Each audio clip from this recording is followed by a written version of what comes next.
Dios creó los cielos y la tierra no tenía falla, y la oscuridad estaba sobre el rostro del abismo, y el Espíritu de Dios se movió sobre las aguas, y Dios dijo, hágase la luz. Y la luz se hizo. Hace ya mucho tiempo, a la gente le gustaba tanto el mundo que decidieron escribir una historia sobre él. Así que lo hicieron. La escribieron en la Biblia. Creían que Dios hizo el mundo. Decían que al principio Dios hizo el mar, luego hizo las aves. Me encanta que se hicieran las mariposas porque me gusta verlas revolotear.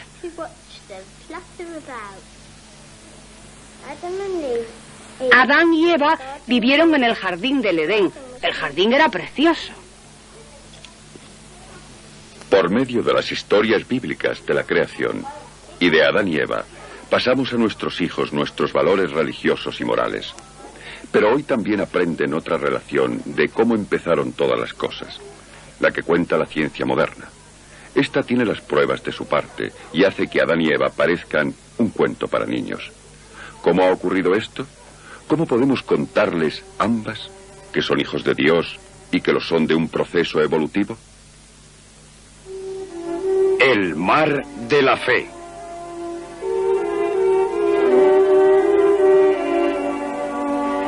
El animal humano.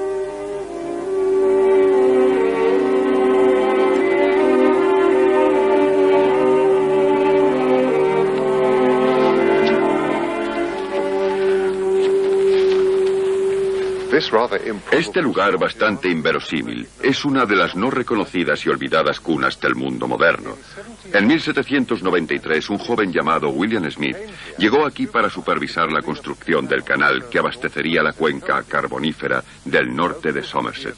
Ahora solo se puede adivinar su curso extendiéndose por este recodo. Pero el descubrimiento de William Smith sobrevive, pues fue aquí donde el mundo natural comenzó a tener una historia legible. Aunque sin una educación formal, era el hijo de un herrero de aldea de Oxfordshire, Smith se hizo constructor de canales, ingeniero de drenajes y prospector de minerales. No se consideraba un científico, sino un simple hombre de negocios que necesitaba saber dónde se podían encontrar los diferentes minerales y por qué.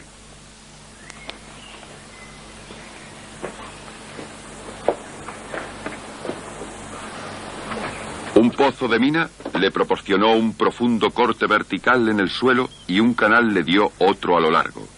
Uniendo los dos, pudo hacer una representación de la estructura subyacente en el terreno.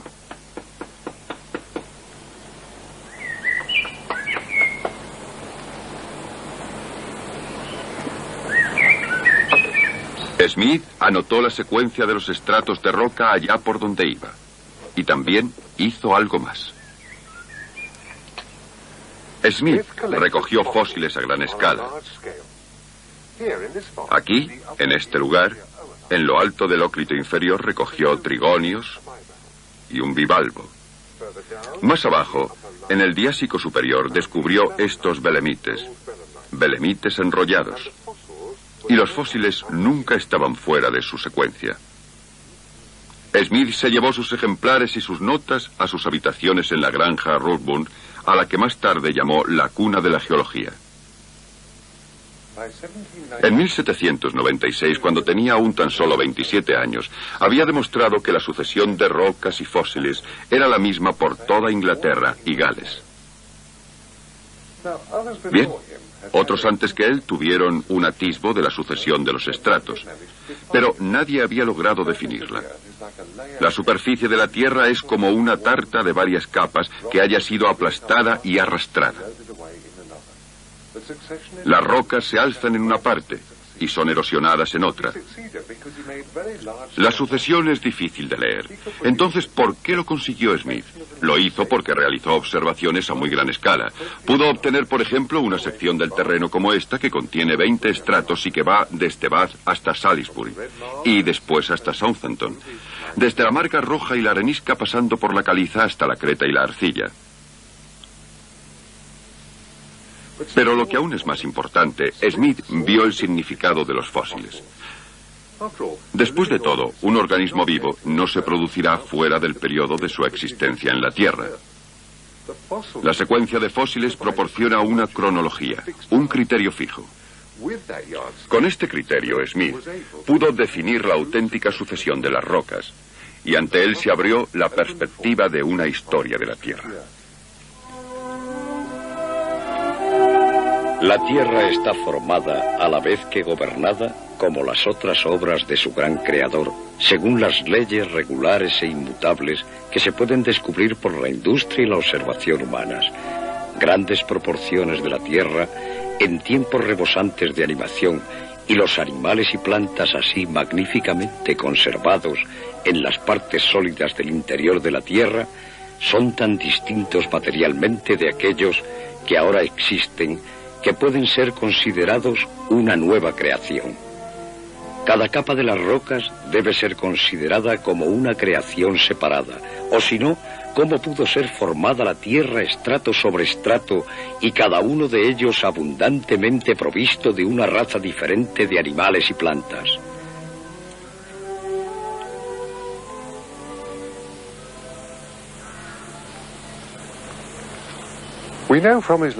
Sabemos por su biblioteca que Smith era un hombre sinceramente religioso. Y en aquellos días la gente se inclinaba a adoptar una visión bastante literal de la historia de la creación en el Génesis. Pero para Smith estaba claro que ya no podía pensar en la Tierra como algo que había sido hecho capa por capa, a menudo después de violentos cataclismos. Así que él postula una serie de distintos actos creativos divinos, cada uno de ellos superponiéndose al anterior de un modo parecido a cómo reconstruiríamos una ciudad sobre sus viejos cimientos. Así que cada uno de los 6 días bíblicos de la creación llegó, por tanto, a ser interpretado como una obra geológica completa, un largo periodo de cambio y cataclismos. Haciendo así del Génesis una alegoría, fue posible trabajar hacia una ciencia de la geología totalmente histórica. Esto fue al fin conseguido por Charles Lyell en 1830. Hombres como él creían en Dios y en las intervenciones divinas en el mundo viviente, pero en la geología ya no se necesitaban intervenciones especiales de Dios. Él mantenía que en ella las causas naturales bastaban. Durante el siglo XIX, el público se mostró dispuesto a aceptar el paso de una creación bíblica en 7 días a otra separada para cada época geológica, y luego por fin a una historia natural geológica continua. Pero ¿podría darse a la vida el mismo tratamiento? Eso es más difícil, porque para mucha gente esta era en esencia sobrenatural.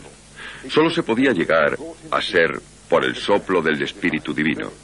Así que las controversias sobre el Génesis y la geología no fueron nada comparadas con la tormenta que estalló cuando la ciencia comenzó a ocuparse del origen y la evolución de la vida. E inevitablemente, el registro de los fósiles estuvo en el centro de la discusión. Aquí, en el Museo Sedgwick de Cambridge, están dispuestos en sucesión, tal como le era asequible a la ciencia victoriana. En la antigua roca cámbrica, primitivas criaturas marinas, y después, según rastreamos a través de los tiempos, llegamos sucesivamente hasta los primeros moluscos, peces, anfibios, reptiles, aves y mamíferos.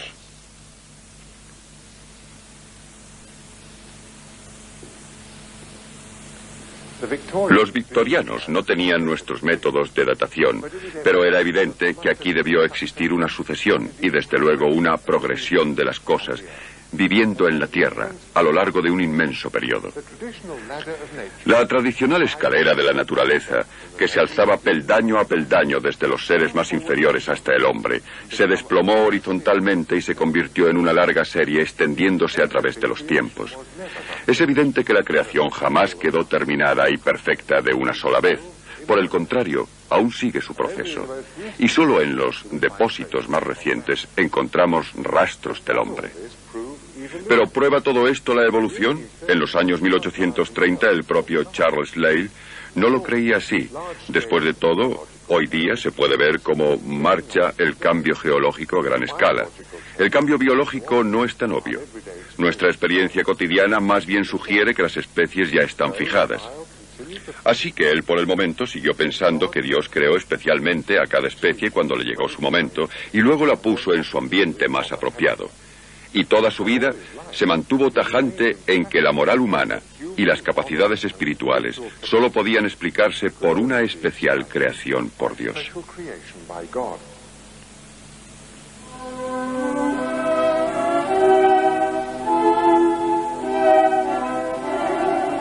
Para la gente del siglo XVIII, toda la naturaleza le parecía como si hubiera sido planeada por alguien, como los grandes jardines paisajistas que estaban entonces tan de moda. En el modo en que toda criatura estaba perfectamente adaptada a su sitio en la totalidad del estable y armonioso esquema de las cosas, ellos vieron la prueba del poder y sabiduría de Dios. Este era el argumento basado en el designio divino. Cuando los científicos comenzaron a ver la naturaleza históricamente, el reto era presentar una explicación mejor de cómo las cosas vivas llegaron a estar tan bien adaptadas a sus modos de vida y entre sí.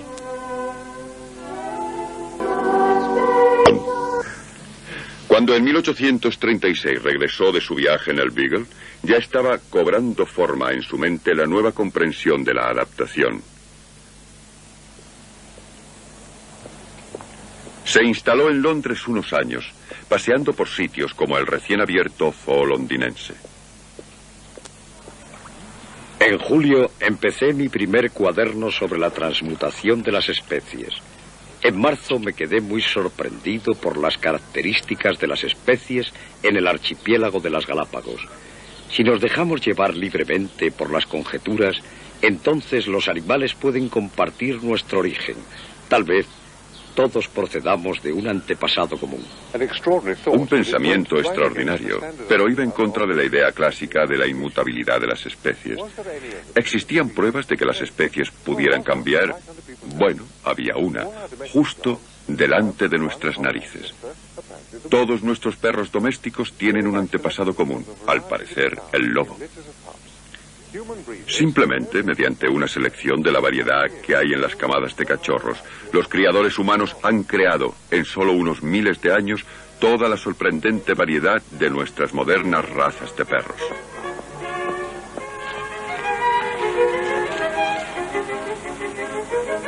Los adversarios dirán: mostradnos las formas intermedias.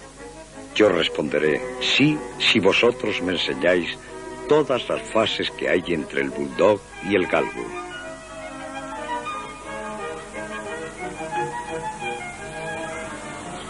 Pero, ¿cómo pudo tener lugar la selección en la naturaleza? En octubre de 1838 leí a Malthus, y estando bien preparado para apreciar la lucha por la existencia que se produce por todas partes, partiendo de una larga y continua observación de los hábitos de los animales y plantas, de repente me sorprendió que, en esas circunstancias, las variaciones favorables tendieran a conservarse y las desfavorables a ser destruidas. El resultado sería la formación de especies nuevas. Aquí, pues, tenía una gran teoría con la que trabajar.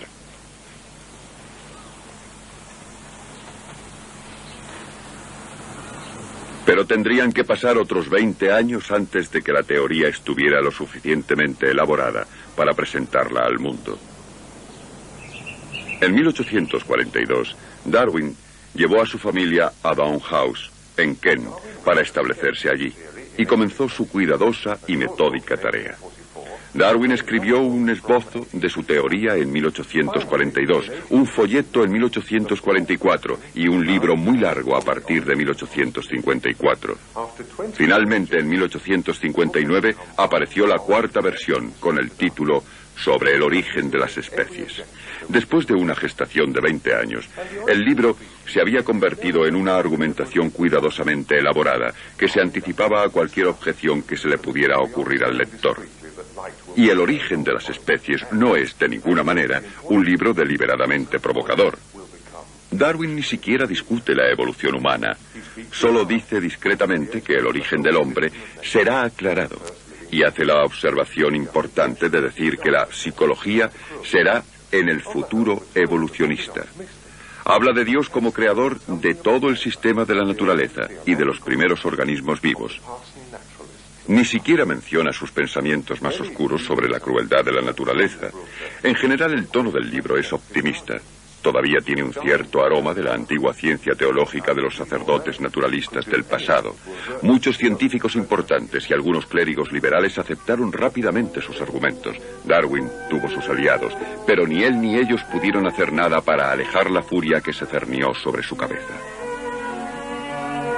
Teniendo en cuenta la ferocidad con la que he sido atacado por los ortodoxos, parece grotesco que yo tuviera intención de ser clérigo. No dudaba en lo más mínimo de la verdad absoluta y literal de cada palabra de la Biblia. Cuando estaba a bordo del Beagle, era bastante ortodoxo, pero poco a poco me di cuenta de que no se podía confiar en el Antiguo Testamento más que en los libros sagrados de los hindúes y en las creencias de los bárbaros, con su historia del mundo manifiestamente falsa, con la Torre de Babel y todo lo demás. A través de reflexiones como esta, dejé de creer gradualmente en el cristianismo como una revelación divina. Así que Darwin dejó de creer en la verdad literal de la Biblia siendo bastante joven. Y parece que nunca consideró la posibilidad de un punto de vista crítico o liberal de la Biblia. Pero ese no era el final de su religión, porque en su época la gente creía que la existencia de Dios, su designio y la creación del mundo y la inmortalidad del alma humana podían demostrarse con solo la razón, independiente de las escrituras o de la autoridad religiosa, simplemente efectuando deducciones a partir de los hechos de la naturaleza. A esto se le llama teología natural y Darwin tenía mucho interés en ella, no la dejó fácilmente. Pero Darwin era inglés, con cierto positivismo mental. Siempre consideró la creación especial mediante el designio de Dios como si fuera una explicación científica rival, como adversaria de su propia teoría. El único Dios que Darwin podía entender realmente era un Dios de hipótesis científica postulada para explicar el orden del mundo. A medida que ese tipo de Dios desaparecía progresivamente de la ciencia durante la vida de Darwin, también desaparecía progresivamente de su mente. El antiguo argumento del designio en la naturaleza falla ahora que la ley de la selección natural ha sido descubierta. Ya no se puede arguir, por ejemplo, que la hermosa charnela de un bivalvo debe haber sido hecha por un ser inteligente, como el gozne de una puerta por los hombres. No parece haber más designio en la acción de la selección natural que en la dirección en que sopla el viento. No obstante, permanece la imposibilidad de concebir este mundo inmenso y maravilloso, incluyendo al hombre, como el resultado de un cambio a ciegas o de una necesidad. Cuando pienso en ello, me veo obligado a buscar una primera causa, con una mente inteligente.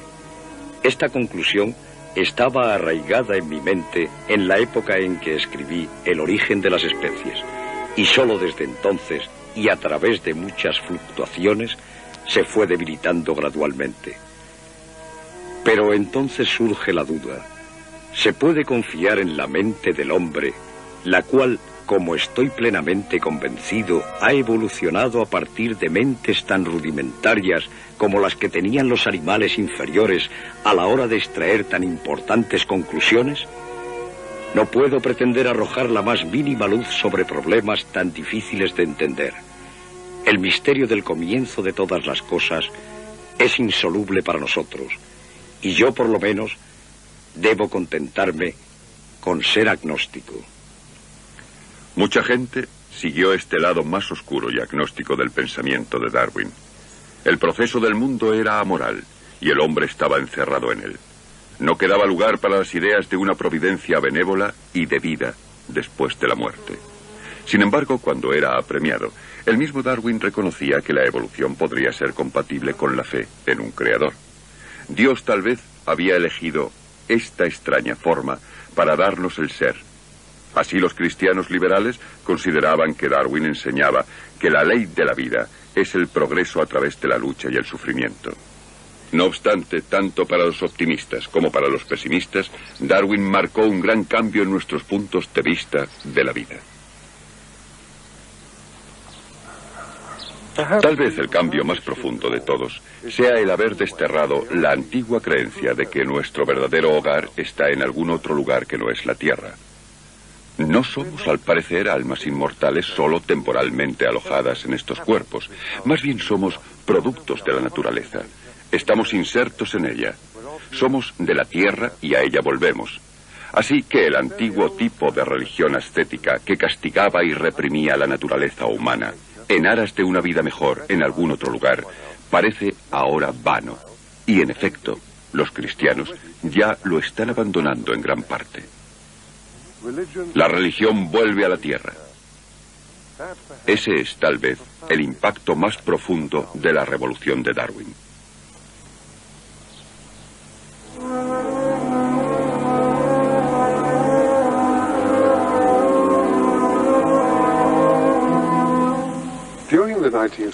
Durante el siglo XIX, la gente comenzó a mirarlo todo desde un aspecto histórico. La geología se había vuelto histórica, y puesto que la historia de los fósiles está entrelazada en las rocas, la biología inevitablemente también tuvo que volverse histórica. Pero el sistema nervioso central del hombre y el comportamiento humano tienen un pasado animal. Así que, inevitablemente, como Darwin había predicho, la psicología fue la siguiente disciplina en volverse también histórica. El resultado fue una revolución en la comprensión de la personalidad humana. El ser humano comienza a ser visto a imagen y semejanza de estos estratos rocosos. Se han formado capa a capa. Bajo la mente consciente superficial están las capas de las mentes preconscientes e inconscientes. Y todo se apoya en bases muy antiguas que tal vez ya no podamos ver y de las que no somos conscientes. No obstante, están todavía ahí, apoyándolo. En la cultura europea tradicional, los principales expertos en la naturaleza humana fueron el predicador, el moralista y el filósofo. El hombre era entendido en términos de su relación con Dios. Los conceptos básicos eran la razón, la conciencia, la voluntad. Y los filósofos habían estado de acuerdo en esto. Solo unos pocos intentaron colocar al hombre firmemente en la naturaleza, como Hume y Schopenhauer. Pero ahora Darwin había inclinado decisivamente el equilibrio del argumento. Después de él se abrió un campo de acción para elaborar una nueva teoría de la personalidad humana, en la cual los conceptos básicos serían ahora los instintos biológicos, la economía de las emociones y, por encima de todo, la sexualidad. En 1899, Sigmund Freud trajo a su familia aquí, a Berchtesgaden, en Baviera, para pasar unas vacaciones de verano. Y volverían muchas veces. Freud estaba esforzándose para escribir La interpretación de los sueños, que sería el libro clave del nuevo siglo. En su portada puso un lema de Virgilio: si no puedo dominar a los dioses de arriba, entonces incitaré al submundo.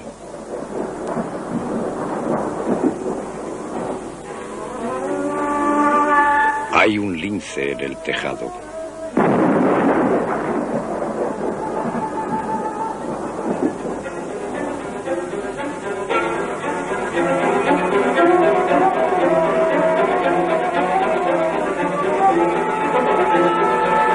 Mamá está muy enferma.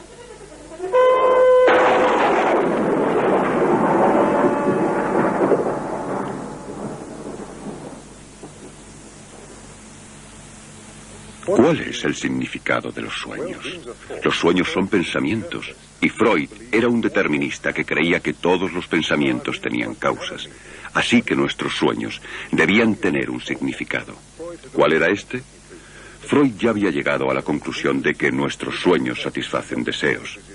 Tal vez ustedes recuerden que antes de visitar al dentista han soñado que el acontecimiento ya ha tenido lugar. Pero muchos de nuestros sueños son caóticos, espantosos. Nosotros mismos desconocemos su significado o qué deseo pudieran estar satisfaciendo. Pero Freud tenía apremiantes razones personales, así como intelectuales, para querer entender sus propios sueños. Así que durante años los anotó y analizó sistemáticamente. Llegó a la conclusión de que incluso en el sueño funciona un sistema de censura. Nuestros deseos prohibidos no pueden aparecer demasiado claramente a la conciencia. Tienen que ser codificados, disfrazados.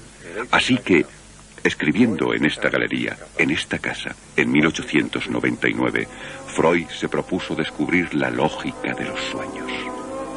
Le dije a mi paciente que este sueño debía significar que cuando ella era niña había querido ver muerta a su madre. Apenas había dicho esto cuando ella le dijo que ojos de lince era el insulto que le decían cuando ella era muy pequeña.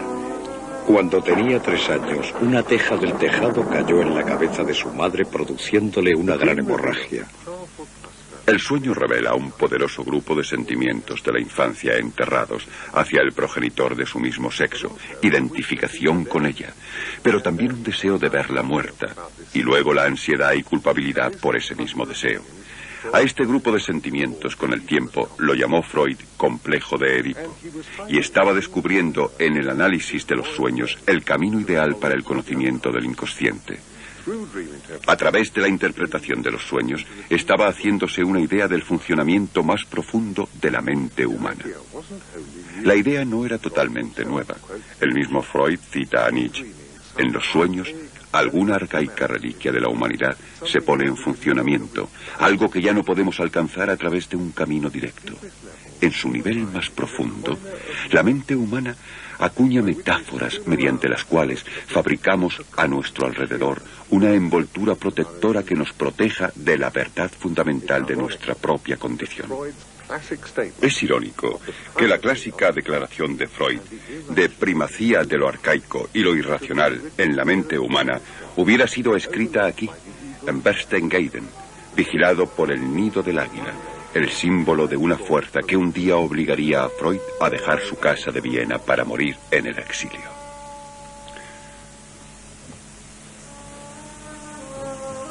Freud llevó a su esposa a vivir en Bergase, Viena, en 1891. Aquí permanecieron hasta 1938. Al principio había pocas habitaciones y aún menos pacientes. Los discípulos, el reconocimiento internacional, la seguridad económica y el tratamiento de profesor no los consiguió Freud hasta que tuvo casi 50 años.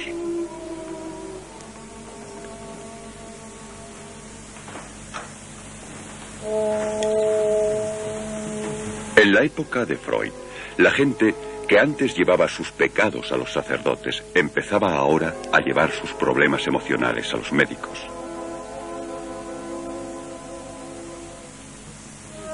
Pero el problema con muchos de los pacientes que se sentaron aquí, en la sala de espera de Freud, era que, aunque tenían ciertamente síntomas y sabían que algo malo les pasaba, ignoraban lo que era. Parecía como si la lesión estuviera en alguna región del inconsciente de la mente, en algún recuerdo enterrado que el paciente desconocía. El médico necesitaba una técnica para identificar los temores inconscientes que estaban atormentando al paciente, para sobreponerse a ellos. Pero para hacer esto tenía que encontrar un medio de llegar al área del inconsciente de la mente donde estaba arraigado el problema.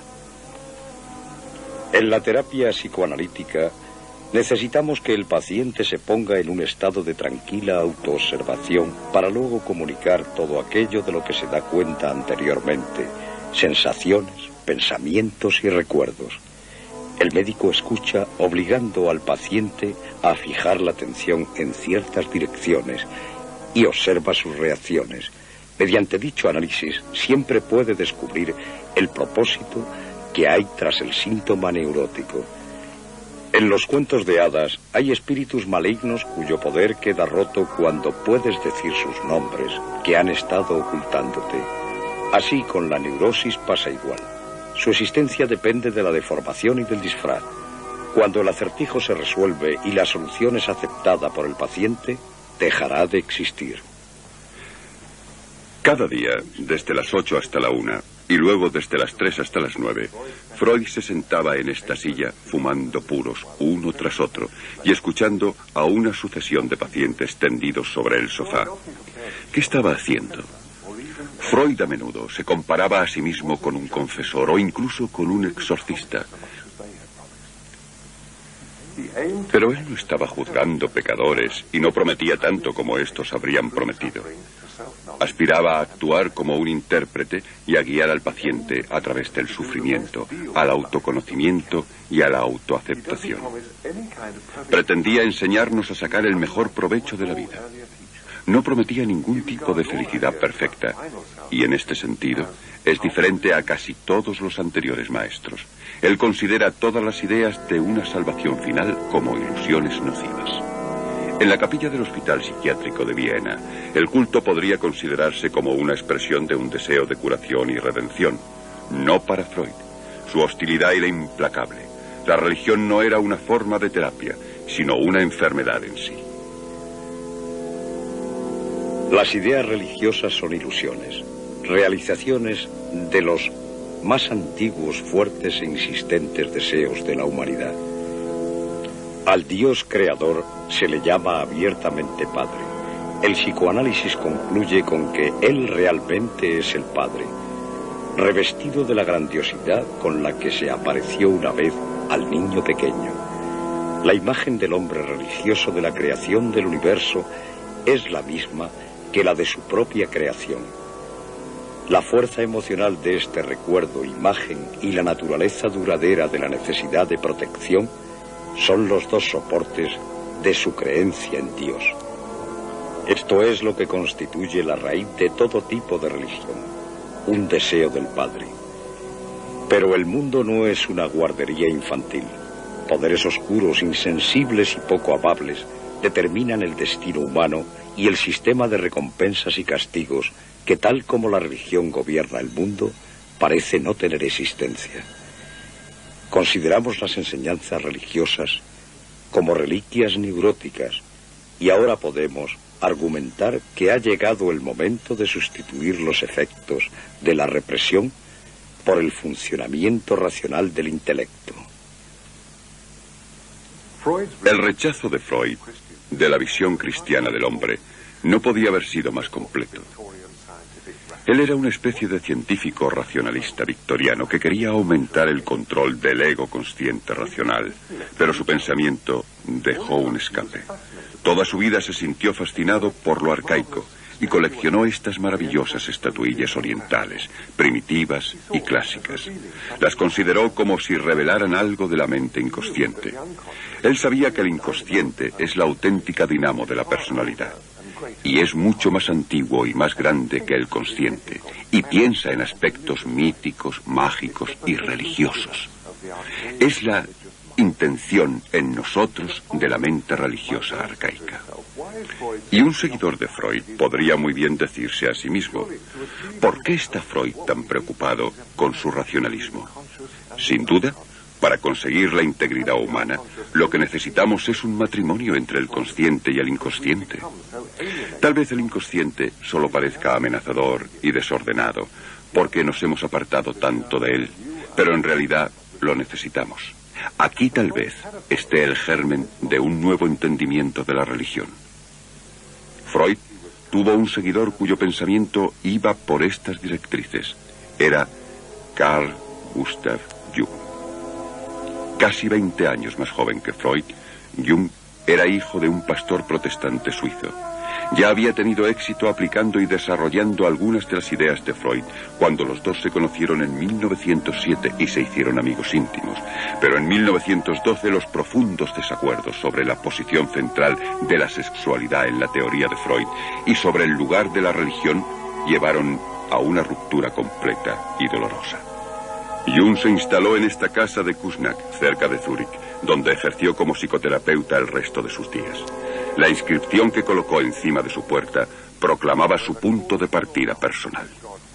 Tanto si se le llama como si no, Dios estará presente. Es una respuesta dada por el oráculo de Delfos en respuesta a una pregunta sobre una próxima batalla, pero para Jung significa: la cuestión religiosa es ineludible, tarde o temprano el inconsciente nos alcanza. Y cristaliza la diferencia entre Freud y Jung, que llevó a la ruptura en 1912. Freud había tratado sobre todo con neuróticos, gente con la que podía hablar, y vio que su cometido era el fortalecimiento del ego racional, de forma que pudiera hacer frente a la vida. Pero Jung, como psiquiatra de un hospital mental, trataba con el mundo más temible de la verdadera locura, la psicosis, donde el ego está arrollado por la violencia del inconsciente. Llegó a pensar que solo la religión podía nombrar los poderes que después se apoderan de la mente y la llevan hacia la salud espiritual. Estas ideas iban a ser en breve puestas a prueba en su propia experiencia. En el periodo de 1913 a 1919 sufrió una crisis en la mitad de su vida, igual que Freud la había sufrido a esa misma edad. Durante años fuerzas y fantasías extrañas salieron a la superficie desde su inconsciente. Él lo anotó todo en sus cuadernos y dibujos. Reconoció que las imágenes que seguían surgiendo no eran puramente personales. Más bien, estaban sacadas del mundo primitivo de los mitos y simbolismos.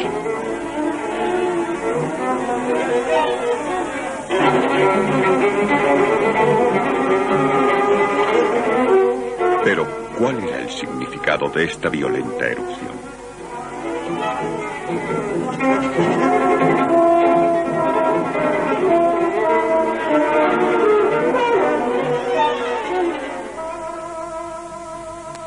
La primera indicación de que las experiencias de Jung podrían tener un propósito constructivo surgió cuando pintó su primer mandala en 1916.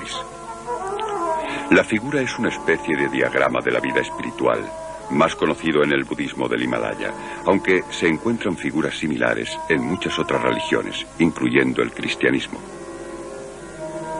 Se usan como ayudas en la meditación. Las fuerzas opuestas en la circunferencia se disipan en el centro inmóvil.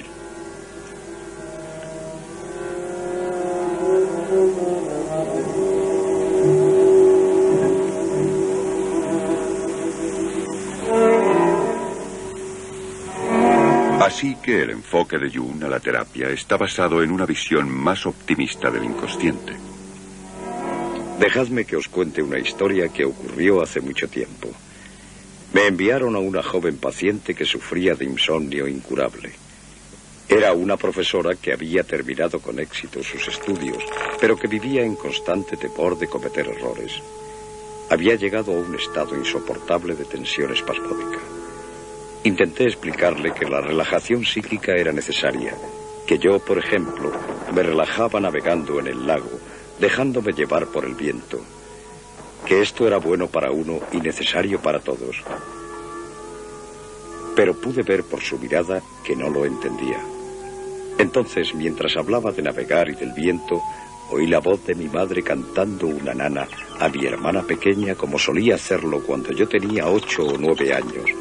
Una historia de una niña pequeña en un barquito en el Rin con pececillos. Y empecé casi inintencionadamente a tararear lo que le estaba diciendo sobre el viento, las olas, la navegación y la relajación con el tono de la nana.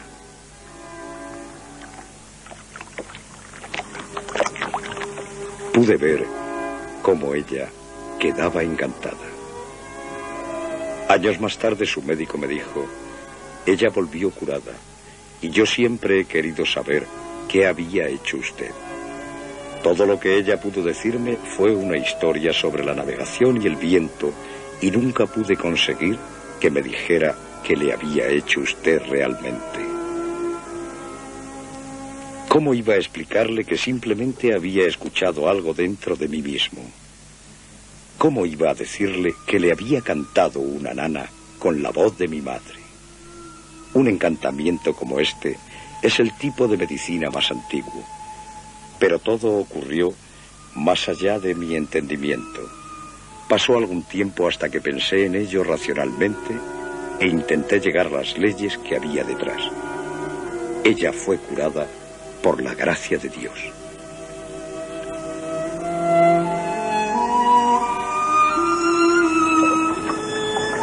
En Bollingen, cerca de Zúrich, Jung construyó, en gran parte con sus propias manos, la casa a la que llamó La Torre. Era su propio refugio personal, en el que pasó la mayor parte del tiempo en sus últimos 30 años de vida.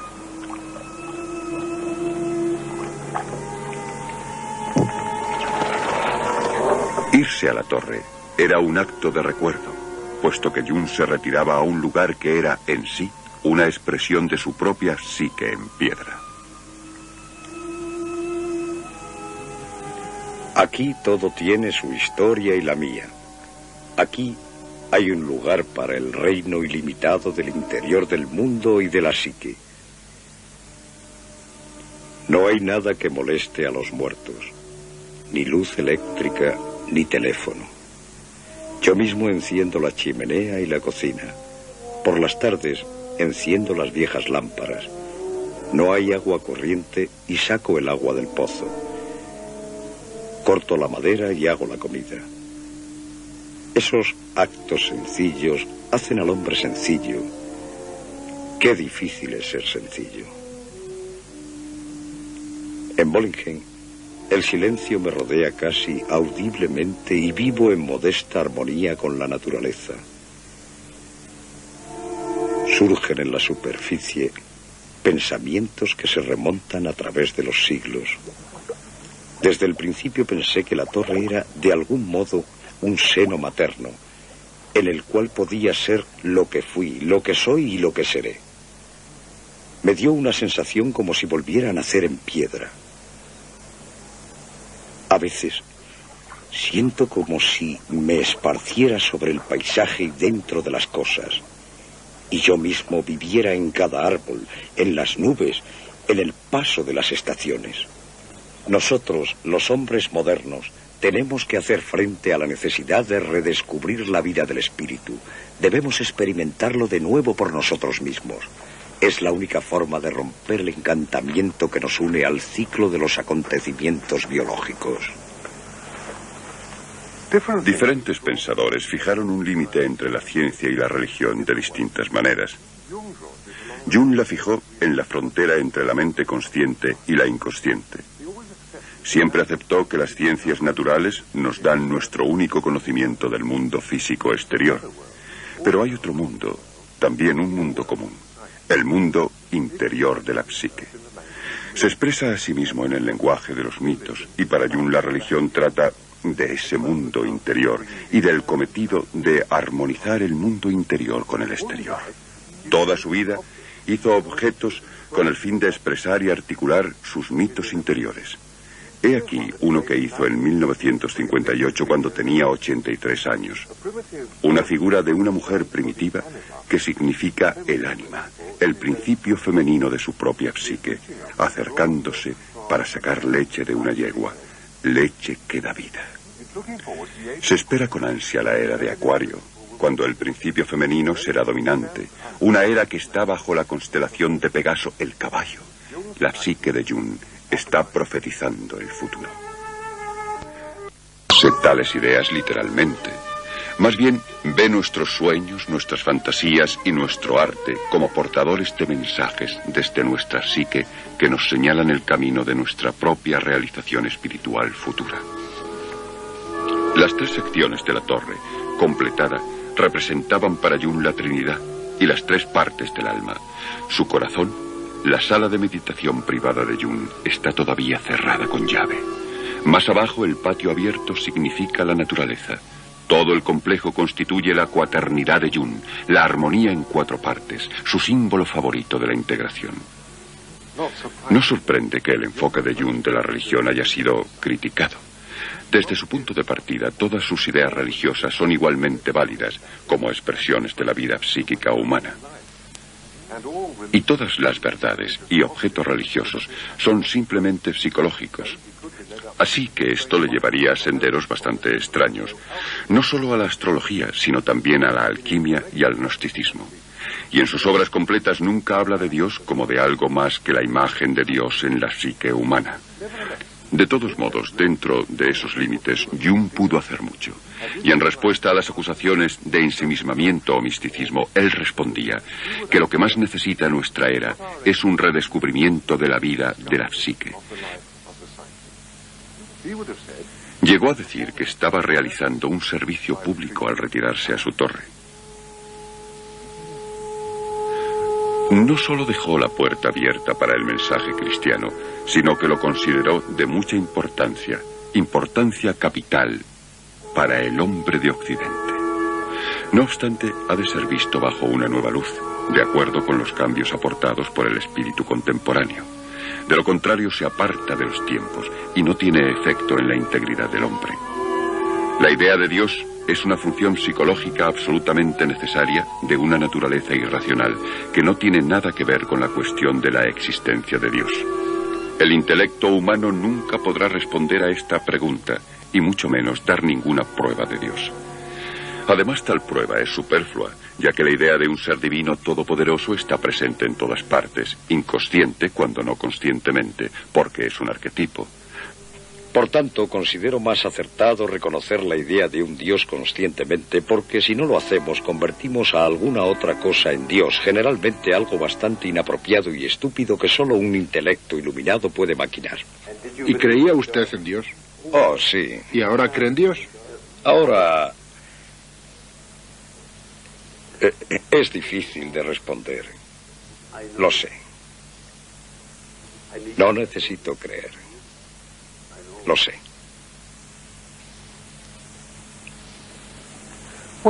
¿A qué se refería Jung al afirmar al final de su vida que conocía a Dios? Recordemos el camino que había tomado. De joven se había alejado de la religión y se había unido a Freud. Había aceptado la revolución de Darwin en nuestra interpretación del lugar del hombre en la naturaleza. Había aceptado que la mente humana es un producto evolutivo y la religión una función psicológica natural. Las creencias religiosas proporcionan expresiones proyectadas, míticas, de nuestros estados interiores. Esta era la doctrina atea clásica del siglo XIX. No obstante, cuando Jung volvió a la religión, no la desechó, la llevó con él. Si nuestras creencias religiosas son las claves de nuestras vidas interiores, entonces son igualmente valiosas e instructivas en todas sus formas. Así que tal vez Jung se convirtió en el primer y auténtico pensador religioso con fe múltiple. Pero incluso mucho más original fue la nueva forma de naturalismo religioso de Jung. Antes que él, aquellos que habían entendido la religión como algo verdaderamente humano, siempre habían terminado como incrédulos. Por ejemplo, Marx y Freud. Pero Jung encuentra un camino de vuelta. Comprendiendo que la religión es auténticamente humana, deja de lado lo sobrenatural y en su lugar plantea la antigua idea mística de que el conocimiento de Dios es al final lo mismo que el autoconocimiento. Para Jung, el conocimiento de Dios significa un estado de integración, felicidad, sabiduría, armonía interior con el yo mismo y con toda la naturaleza. Eso que nuestras psiques están buscando durante toda la vida. Hasta ahora la posición de Freud, su reputación pública, había sido más alta, pero la nueva clase de naturalismo religioso de Jung tiene mucho que enseñarnos a todos. En efecto, sospecho que al final todos tendremos que seguirle. Y Bollingen es un lugar muy acertado para dejarle decir la última palabra. Mi vida es la historia de la autorrealización del inconsciente. Lo que somos para nuestra visión interior solo puede expresarse mediante el mito. El mito es mucho más individual y expresa la vida de forma mucho más precisa que la ciencia.